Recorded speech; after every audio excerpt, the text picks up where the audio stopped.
1944 থেকে 2024 চলে গেলেন দ্য লাস্ট অফ দ্য মহিকানস। বৃহস্পতিবার সকালে পাম অ্যাভিনিউয়ের বাড়িতে প্রয়াত হলেন প্রাক্তন মুখ্যমন্ত্রী বুদ্ধদেব ভট্টাচার্য।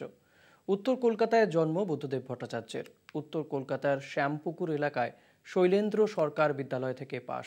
তৎকালীন প্রেসিডেন্সি কলেজে বাংলা অনার্স নিয়ে স্নাতকে ভর্তি। গোড়া থেকে ছাত্র রাজনীতিতে ততটা সম্পৃক্ত ছিলেন না। বামপন্থী পরিবারে বেড়ে ওঠায় রাজনৈতিক সংস্কৃতি বুদ্ধদেবের উপর প্রভাব ফেলেছিল।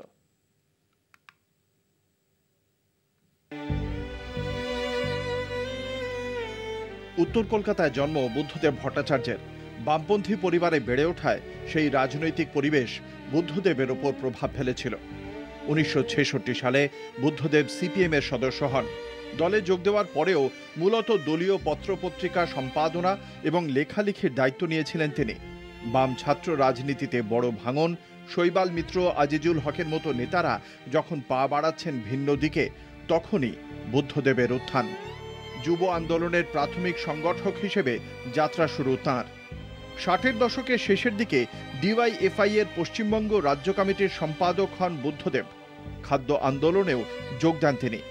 70-এর দশকে মূলত কলকাতা জেলা জুড়েই তিনি সংগঠন শক্তিশালী করার কাজে জোর দেন। বামপন্থী বুদ্ধিজীবীদের সঙ্গে স্বচ্ছন্দ ছিলেন তিনি। 70 দশকের গোড়ায় সিপিএম এর পশ্চিমবঙ্গ রাজ্য কমিটির সদস্য হন বুদ্ধদেব। 1977 সালে কাশীপুর বিধানসভা কেন্দ্র থেকে প্রথম নির্বাচনে জেতেন। 1977 থেকে 1982 পর্যন্ত পশ্চিমবঙ্গ রাজ্য মন্ত্রিসভায় তথ্য ও জনসংযোগ দপ্তরের দায়িত্ব পালন করেন। 1982 সালের বিধানসভা নির্বাচনে পরাজিত হন বুদ্ধদেব। পরে 1987 সালে যাদবপুর কেন্দ্র থেকে জিতে তথ্য ও সংস্কৃতি দপ্তরের ভারপ্রাপ্ত মন্ত্রী হন। সেই থেকেই তাঁর কেন্দ্র যাদবপুর। 90-এর দশকের গোড়ায় জ্যোতি বসুর মন্ত্রিসভা থেকে পদত্যাগ করেছিলেন বুদ্ধদেব। তথ্য সংস্কৃতির পাশাপাশি জ্যোতি বসুর মন্ত্রিসভায় স্বরাষ্ট্রের মতো গুরুত্বপূর্ণ দপ্তরেরও দায়িত্ব সামলেছেন বুদ্ধবাবু। 1984 সাল থেকে বুদ্ধদেব সিপিএম এর কেন্দ্রীয় কমিটির আমন্ত্রিত সদস্য। 1985 থেকে কেন্দ্রীয় কমিটির সদস্য। 1999 সালের জানুয়ারি মাসে জ্যোতি বসুর সরকারের উপমুখ্যমন্ত্রী হন। পলিট ব্যুরোর সদস্য হন 2000 সালে। সেই বছরই 6 নভেম্বর বুদ্ধদেব পশ্চিমবঙ্গের মুখ্যমন্ত্রীর পদে বসেন জ্যোতিবাবু অবসর নেওয়ার পর। 2011 পর্যন্ত তিনি ওই পদে ছিলেন।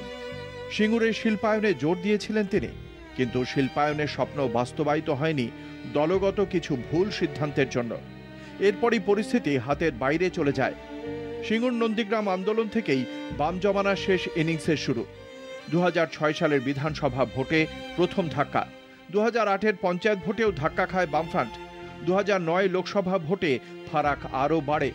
2011-র বিধানসভা নির্বাচনে রাজ্য রাজনীতিতে বড় পরিবর্তন হয়। বুদ্ধদেবের নেতৃত্বাধীন বামফ্রন্টকে হারিয়ে দেয় মমতা বন্দ্যোপাধ্যায়ের নেতৃত্বাধীন কংগ্রেস তৃণমূল কংগ্রেস জোট। অবসান হয় দীর্ঘ 34.5 বছরের বামফ্রন্ট শাসনের। 2019 সালের ফেব্রুয়ারি মাসে শেষবার দলীয় কর্মসূচিতে দেখা গিয়েছিল তাঁকে। শারীরিক অসুস্থতা নিয়েই ব্রিগেড প্যারেড গ্রাউন্ডে গিয়েছিলেন তিনি। উদ্দেশ্য ছিল খারাপ সময়ে মঞ্চে গিয়ে দলীয় কর্মীদের পাশে থাকার বার্তা দেওয়া, তবে শেষ পর্যন্ত পারেননি। চিকিৎসকের পরামর্শ মেনে ব্রিগেডের মঞ্চে না উঠেই ফিরতে হয়েছিল বুদ্ধদেব ভট্টাচার্যকে। সক্রিয় রাজনীতি থেকে অনেকদিন আগেই বিদায় নিয়েছেন বুদ্ধবাবু। 2011 সালে যাদবপুর কেন্দ্রে হারার পর থেকেই সেভাবে দলের সক্রিয় কোনো কর্মসূচিতে দেখা যায়নি তাকে। ফুসফুসের সংক্রমণে ভুগছিলেন বহুদিন ধরেই। শেষ কয়েক বছর সিওপিডির সমস্যার জন্য বিমানে উঠতে পারতেন না। সেভাবে দলের মিটিং মিছিলগুলিতেও যেতে পারতেন না তিনি। প্রায় 1 যুগ সরাসরি দলীয় কর্মসূচিতে দেখা যায়নি তাঁকে। কলকাতা টিভি।